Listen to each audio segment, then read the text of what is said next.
Meus irmãos, a graça e a paz do Senhor Jesus Cristo, Cláudio Souza, trazendo o nosso resumo da nossa sexta lição, da nossa revista de jovem da Escola Bíblica Dominical, revista de jovem desse primeiro trimestre de 2023.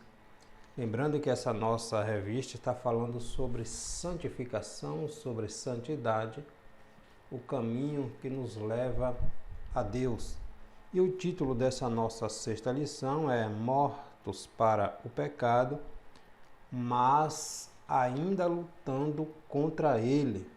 Pegando o texto bíblico base dessa nossa sexta lição, a Romanos, capítulo 6. Vem falar ali sobre as advertências que o apóstolo Paulo vem nos dar a respeito de uma vida santa, uma vida separada, né? Uma vez salvo, sempre salvo, há ponderações que precisamos fazer, né? Se abandonar a fé, perde-se a salvação. Se abandonar o caminho de Cristo, perde-se a salvação. Então é necessário a gente ter esse entendimento, porque a graça de Cristo não é barateada, né? A graça chegou a nós gratuitamente, a salvação, mas o preço foi altíssimo. Então, mortos para o pecado, mas ainda lutando contra ele. O nosso texto principal está em Romanos, capítulo 6, versículo 4. De sorte que fomos sepultados com ele pelo batismo na morte, para que, como Cristo ressuscitou dos mortos pela glória do Pai, assim andemos nós também em novidade de vida. Nosso resumo: o crente, uma vez justificado e santificado mediante a fé no sacrifício de Jesus Cristo, deve morrer para o pecado. Os objetivos dessa nossa sexta lição é compreender que o crente deve morrer para o pecado, morrer para o mundo, conscientizar-nos de vivermos uma nova posição em Jesus Cristo e saber que o crente deve viver em novidade de vida, nova criatura. Nosso texto bíblico em classe dessa nossa sexta lição está na epístola escrita pelo apóstolo Paulo, epístolas aos Romanos, capítulo 6, versículo do 1 ao 14. Está escrito assim: Que diremos, pois? Permaneceremos no pecado para que a graça seja mais abundante? De modo nenhum. Nós que estamos mortos para o pecado, como viveremos ainda nele? Ou não sabeis que todos quantos fomos batizados em Jesus Cristo fomos batizados na sua morte? De sorte que fomos sepultados com ele pelo batismo na morte, para que, como Cristo ressuscitou dos mortos, pela glória do Pai, assim andemos nós também em novidade de vida. Porque se somos plantados, ou se fomos plantados juntamente com ele na semelhança da sua morte, também o seremos da sua ressurreição. Sabendo isto, que o nosso velho homem foi com ele crucificado, para que o corpo do pecado seja desfeito, a fim de que não sirvamos mais ao pecado, porque aquele que está morto está justificado do pecado. Ora, se já morremos com Cristo, cremos que também com ele viveremos, sabendo que, havendo Cristo ressuscitado dos mortos, já não morre, a morte não mais tem domínio sobre ele. Pois quanto a ter morrido de uma vez, morreu para o pecado, mas quanto a viver, vive para Deus. Assim também vós considerai-vos como mortos para o pecado, mas vivos para Deus em Cristo Jesus, nosso Senhor. Não reine, portanto, o pecado em vosso corpo mortal, para lhes obedecerdes em suas concupiscências. nem tampouco, ou muito menos, apresentei os vossos membros ao pecado por instrumentos de iniquidade, mas apresentai-vos a Deus como vivos dentre mortos, e os vossos membros a Deus como instrumentos de justiça, porque o pecado não terá domínio sobre vós, pois não estáis debaixo da lei, mas debaixo da graça. Nós não estamos mais debaixo da lei, do jugo da lei, mas debaixo da graça. E porque estamos debaixo da graça, podemos fazer qualquer coisa que não perderemos a salvação. A graça nos dá esse privilégio, esta liberdade. Não é assim dessa maneira, né? Então, o apóstolo Paulo vem falar aqui na sua epístola aos Romanos, nós vemos também na epístola aos Gálatas, o apóstolo Paulo instruindo os novos cristãos a ponderar. Não é porque estamos debaixo da graça que podemos fazer qualquer coisa que não perderemos a nossa salvação. Então é preciso a gente ponderar, refletir ao respeito ao que a palavra de Deus está nos ensinando. Lembrando, se você ainda não se inscreveu no canal Discipulando com a Bíblia, se inscreva no canal, acompanhe os nossos vídeos, comente, deixe seu comentário e compartilhe também. Então, nessa nossa lição, nós vamos apresentar essa nova posição do crente diante de Deus como nova criatura, né? Perdoados gratuitamente e livres em Jesus Cristo. Vivemos ou vamos refletir a respeito das mudanças que devem ocorrer na vida do crente, do cristão, após a justificação para a santificação, né? Ou seja, a justificação para a santificação. No momento em que aceitamos a Cristo, imediatamente nos tornamos justos, justificados em Cristo Jesus e também santificados. Obviamente que a partir daí, nossa vida de santidade e de santificação tem que ser uma constante, né? Fomos justificados, regenerados em Cristo Jesus no momento da nossa conversão ao Senhor, mas o processo de santificação é contínuo até o Senhor nos chamar, né? Então, a Escritura Sagrada afirma que o crente deve morrer para o pecado, pois ele passa a ocupar uma nova posição diante de Deus e deve andar em novidade de vida. Nova criatura, nova mentalidade, nova maneira de agir, de se portar, né, diante do mundo, porque não somos mais do mundo. Estamos nele, mas não somos dele, como está lá no Evangelho escrito pelo apóstolo João, na oração do Senhor Jesus Cristo, na oração intercessora ali, onde o Senhor Jesus, orando ao Pai a favor dos seus discípulos e de todos os discípulos na terra, né? O Senhor Jesus disse: roga ao Pai que eles não eram do mundo. O Pai falando que Jesus falando que ele não era do mundo, assim como os discípulos também não eram do mundo. Ele diz: eu não rogo que os tire do mundo, mas que os livre do mal, né?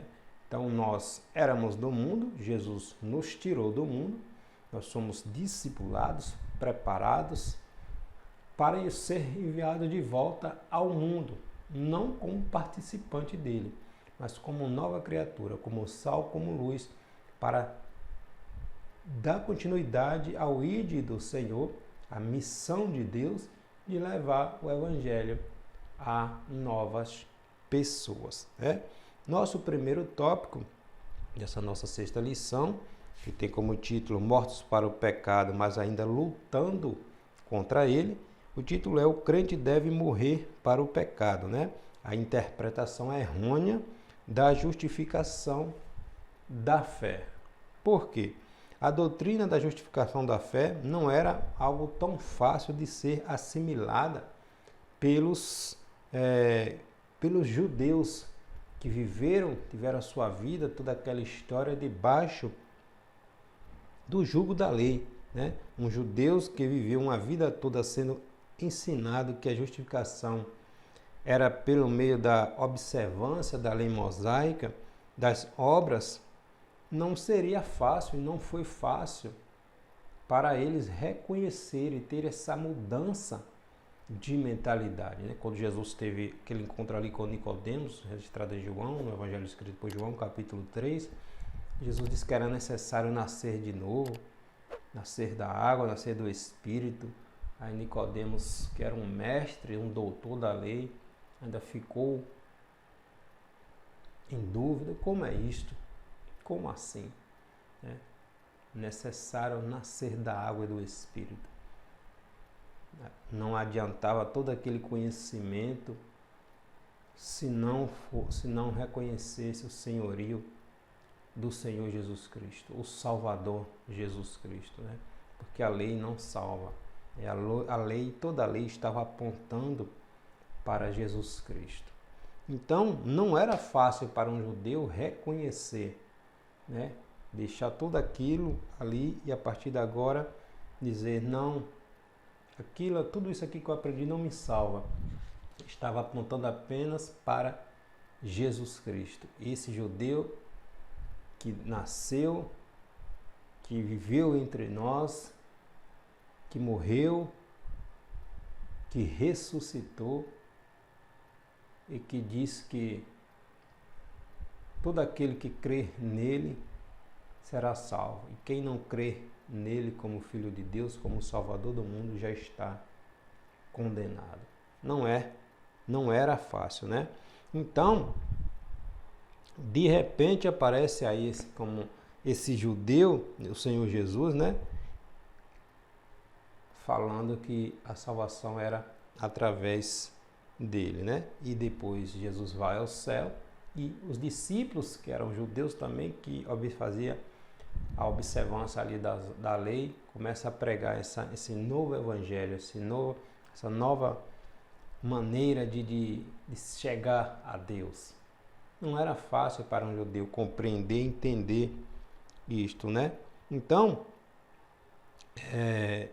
eles anunciando que o Filho de Deus, que Deus, o seu Filho, veio ao mundo em forma de homem, em forma humana, que morreu na cruz, se oferecendo para perdoar os nossos pecados, perdoou os nossos pecados, pagou o nosso preço e nos deu acesso a Deus. Como está lá em João, novamente, capítulo 4, quando Jesus está com aquela mulher samaritana, e ela diz: nossos pais disseram que o lugar de adorar é aqui no Monte Gerizim. Os judeus dizem que é lá em Jerusalém, no templo. Qual é o lugar certo de adorar? Aí Jesus diz: não é no Monte Gerizim, nem lá no templo em Jerusalém. Os verdadeiros adoradores adorarão o Pai em espírito e em verdade. Em espírito e em verdade. Então, quando o Senhor Jesus Cristo morreu, o véu do templo se rasgou, né?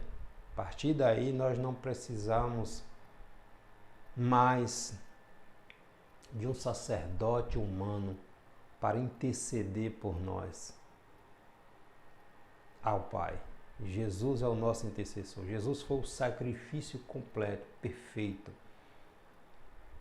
que nos deu acesso diretamente ao Pai através dele, né? Então, isto é algo extraordinário, Por isso que é importante a gente estudar um pouquinho a palavra de Deus, começar a ter desejo, pedir ao Espírito Santo que coloque em nosso coração o desejo de aprender a sua palavra, porque a palavra de Deus nos abre o nosso entendimento a respeito de tantas coisas que a religiosidade humana vem deixar as pessoas cativas, né? E Jesus vem nos trazer esta liberdade. Porém, liberdade que é necessário conhecermos para não entrarmos no equívoco de achar que, sendo livres, podemos ou poderemos fazer qualquer coisa que não perderemos a salvação. E não é assim, desta maneira, né? Então, alguns conversos ao cristianismo, considerando a facilidade da vida na graça, acreditavam erroneamente que poderia continuar na prática do pecado. Aqueles que pela fé recebem Jesus Cristo como Salvador e Senhor, que confia no perdão imerecido de Deus, não pode mais viver preso no jugo do pecado, ou pecando deliberadamente, né? Uma vez salvo, sempre salvo, não é bem assim. Se permanecer em Cristo, obviamente que sim, mas não é de qualquer maneira que alcançaremos a salvação, né? Não é de qualquer maneira, né? Precisamos estar atento ao que a palavra de Deus nos ensina. A advertência contra o abuso da graça, o comportamento libertino, era uma preocupação no tempo do apóstolo Paulo, né? Ainda hoje, alguns cristãos interpretam equivocadamente a ação da graça de Cristo. Estes afirmam que, uma vez justificados pela fé, uma vez salvos, estarão salvos para sempre. Para estes, a vida que a pessoa leva não interferiria ou não interfere mais em sua salvação, pois Deus não retiraria o dom da salvação já dada ao crente. Olha que equívoco, né? Então, o fato de ser justificado gratuitamente não nos dá o direito de abusar da graça de Cristo. O cristão deve ser cada vez mais grato pela graciosidade e se espelhar no exemplo da vida dele, né? Do Senhor Jesus Cristo. A liberdade que Cristo nos dá custou um alto preço. Não podemos fazer o que bem quisermos, mas precisamos viver uma vida de santidade, né? Nova criatura, mudança de mentalidade, mudança de comportamento, mudança de atitude, mudança de ações, né? Então é necessário a gente ponderar, como vem dizer o apóstolo Paulo aqui nessa carta, nesse capítulo 6 aqui de Romanos. Ele diz: o que diremos, pois? Permaneceremos no pecado para que a graça seja abundante? De modo nenhum. Nós que estamos mortos para o pecado, como viveremos ainda nele? Né? Então esse evangelho aí barateado que se prega nesses últimos tempos, esse evangelho light, esse evangelho secular, que hoje não se tem mais diferença de quem é cristão e quem não é. Nós vemos pessoas se declarando cristãs com comportamento tão equivocado. Olhamos para a pessoa e não há diferença, né? Ah, mas Deus quer o coração. Quando Deus tem o coração, o exterior também vai sendo transformado. Então não pode haver mistura. Não pode haver mistura, né? É necessário ponderar a palavra de Deus, como está lá em 2 Timóteo, capítulo 3, versículo 16. A Escritura é proveitosa para nos ensinar, nos corrigir, nos repreender e nos instruir em justiça, né? Então é necessário a gente compreender, entender e ver que para ser salvo é necessário crer pela fé que Jesus é o Filho de Deus, que Jesus morreu e ressuscitou para nos dar vida eterna. Mas o preço foi alto. A salvação chegou para nós gratuitamente. Mas existem processos, etapas que é necessário o cristão seguir para chegar até o céu, né? Então, o cristão ou crente em Cristo é considerado justo, justificado em Deus, em Cristo. Quando Deus olha para nós através do seu Filho, o Senhor Jesus Cristo, Deus nos vê santos, justificados, regenerados, né? Mas ao mesmo tempo, o velho homem morre legalmente para o pecado, crucificados com Cristo, e ressurge como uma nova vida em sua ressurreição, como está lá em 2 Coríntios, capítulo 5, versículo 17. Em Cristo nós somos nova criatura. O crente morre e ressurge no batismo nas águas. Todavia, o batismo nas águas não é obrigatório para a salvação. É importante nós falarmos sobre isso aqui. O batismo nas águas não é pré-requisito para a salvação. O requisito para a salvação é reconhecer o sacrifício de Cristo, reconhecer o Senhor como o único Senhor que nos levará a Deus, o único que nos leva a Deus, né? Sem Jesus Cristo não tem como chegar a Deus. O batismo nas águas é simbolismo ali do sepultamento. Se morremos para o mundo, obviamente, quem está em Cristo, nova criatura é. Se torna uma nova criatura, morreu para o mundo, aquelas práticas deixam de fazer, né? Então a pessoa morre para o mundo. O batismo nas águas simboliza ali o sepultamento de quem já morreu. Se alguém morre, obviamente sepulta, né? Então o batismo nas águas é um simbolismo ali do sepultamento de quem já está morto para o mundo, né? Então o batismo nas águas não é pré-requisito para salvação, né? O batismo nas águas é um ato público para atender a uma ordenança que formaliza simbolicamente o que já morreu, né? Seu sepultamento. O crente não pode mais servir ao pecado, pois Cristo já o libertou da escravidão. Hoje somos nova criatura em Cristo Jesus, vivendo uma posição ou nova posição em Cristo Jesus. Nosso segundo tópico. O crente justificado assume uma nova posição na sua relação com Deus. Esta nova posição assegura a vida eterna, né, do crente, mas também exige uma vida de obediência a Cristo, né, não priorizando a si mesmo e seus desejos carnais, mas o reino de Deus. Uma nova identidade, não mais relacionada com o primeiro Adão, mas segundo a descendência de Cristo, o segundo Adão. Não significa que nunca mais iremos pecar, mas que não viveremos mais na prática do pecado, como seu escravo.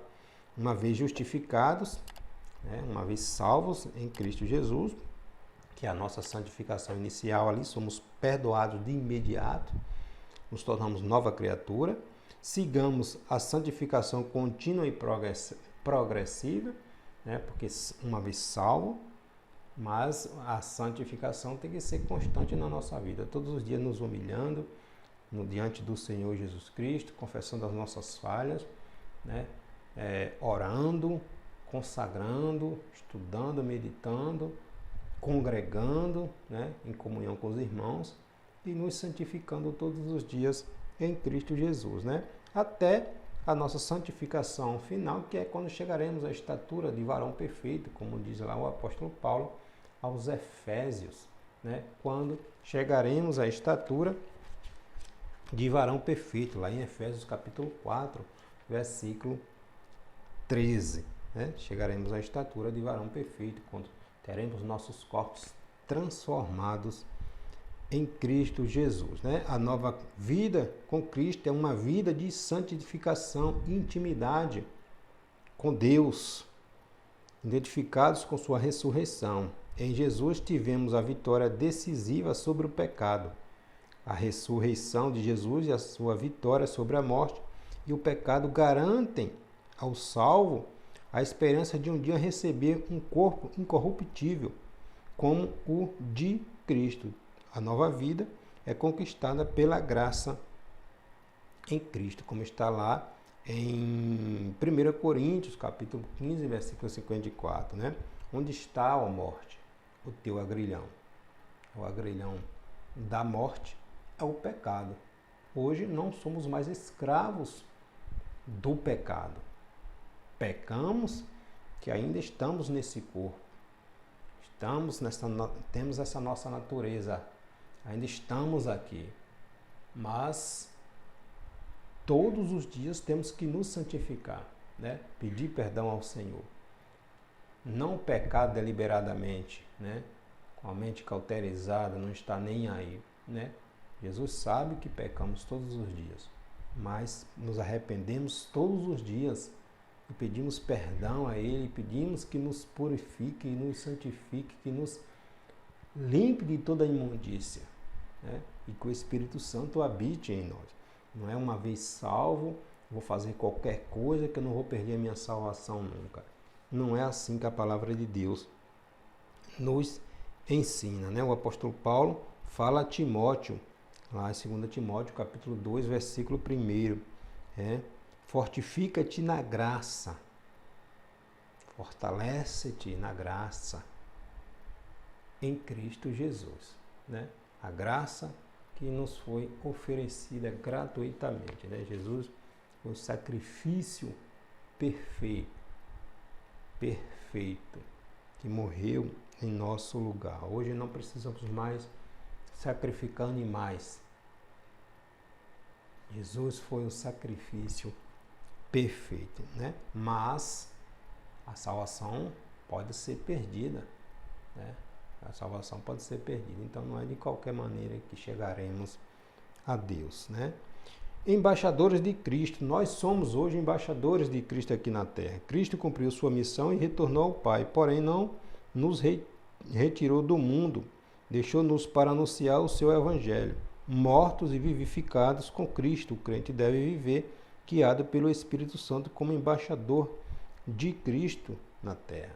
Nós damos continuidade ao ministério que Jesus iniciou, né? A missão de Deus, que é resgatar o homem, libertar o homem, anunciar o evangelho de Cristo, e o Espírito Santo vai trabalhando para resgatar, libertar o homem, aqueles que estão presos no poder das trevas.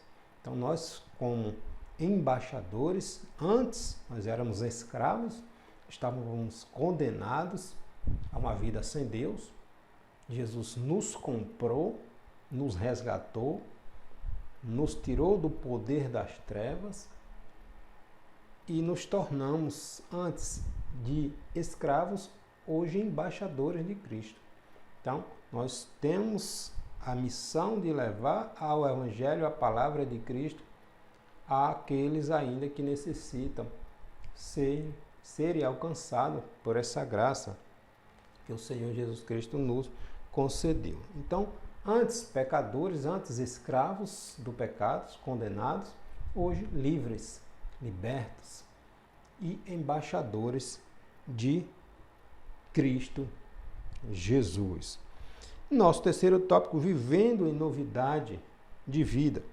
Quem reina na nova vida, não é mais o pecado. O Espírito Santo de Deus que reina em nossa vida, né? Nós somos guiados, conduzidos pelo Espírito Santo de Deus. O crente, ao receber a nova natureza, não aceita mais o reinado do pecado, pois passa a ser orientado pelo Espírito Santo, que o convence do pecado, da justiça e do juízo, como está lá em João capítulo 16, versículo do 8 a 11. Então, há pessoas, infelizmente, que vivem de uma maneira na igreja, mas fora dela continua com a mesma vida pecaminosa de antes. Essas pessoas precisam serem transformadas, né? A orientação bíblica é que o crente deva andar em novidade de vida, em santidade, embora ainda neste corpo que tende a nos levar ao pecado. Mas todos os dias, confessando as nossas falhas e pedindo a Deus que nos sustente, que nos ajude a vencer todos os dias, né? Isso é santificação. Caminhar, reconhecer que sem Deus não somos nada, né? Somos salvos, mas precisamos fazer a nossa parte para mantermos a nossa salvação, a nossa santidade. Os membros do nosso corpo tendem ao comando do cérebro, né? Da nossa mente. Já no sentido espiritual não é diferente, pois uma vez tendo a mente de Cristo, somos conduzidos a Ele e tudo que é bom, honesto e que glorifica o seu santo nome. A pessoa que tem a mente de Cristo discerne as coisas espirituais e usa os membros do corpo a serviço da justiça divina. O velho homem tinha uma mente insubmissa ao Espírito Santo e entrega ao domínio do pecado, mas, uma vez salvo, submete sua mente ao controle do Santo Espírito de Deus, assim mantém a paz com o Senhor. Né? Então a graça tem sido banalizada, infelizmente, no meio evangélico de hoje. Pessoas que se dizem viver debaixo da graça, contudo não glorificam a Deus, ao Senhor Jesus Cristo, com suas palavras, ações e atitudes. Né? É preciso mudar isso aí. Né? Pela graça, somos livres em Cristo, mas isso não significa que temos menos responsabilidades. Quem quer viver uma vida vitoriosa em santidade precisa aprender e primar por um bom testemunho, seguir a paz com todos e a santificação, sem a qual ninguém verá a Deus. Está lá em Hebreus capítulo 12, versículo 14. Segue a paz com todos e a santificação, porque sem a santificação, ninguém verá a Deus. Então, estamos debaixo da graça, podemos fazer qualquer coisa? Não é bem assim. Nós temos um exemplo bem clássico, quando no ato ali falando de pecados sexuais, no Antigo Testamento, na lei, era só pecado quando fosse pego a mulher e o homem ali no ato do adultério. Se não fosse pego ali no ato, praticando, não era pecado. Até que se comprovasse, não era pecado. No tempo da graça, Jesus vem dizer, não só pego no ato, mas se no coração já desejou se relacionar com a mulher com aquele homem, ou o homem com aquela mulher, que não seja a sua esposa ou seu cônjuge, no seu coração já praticou, já cometeu o adultério. Né? Então, é preciso a gente ter esse entendimento. Né? É porque estou debaixo da graça que eu posso fazer qualquer coisa que eu não vou perder a minha salvação. Por isso, o processo de santificação na vida do crente tem que ser constantemente. Né? Por isso, o nosso título da nossa lição vai dizer: estamos mortos para o pecado, sim, mas ainda lutando contra ele. Enquanto estivermos neste mundo, temos que todos os dias lutar contra o pecado. Né? Justificados somos, perdoados somos. No ato da nossa conversão, mas o processo, nossa santificação tem que ser constantemente até o dia que o Senhor nos chamar desta terra. Amém? Que Deus em Cristo os abençoe.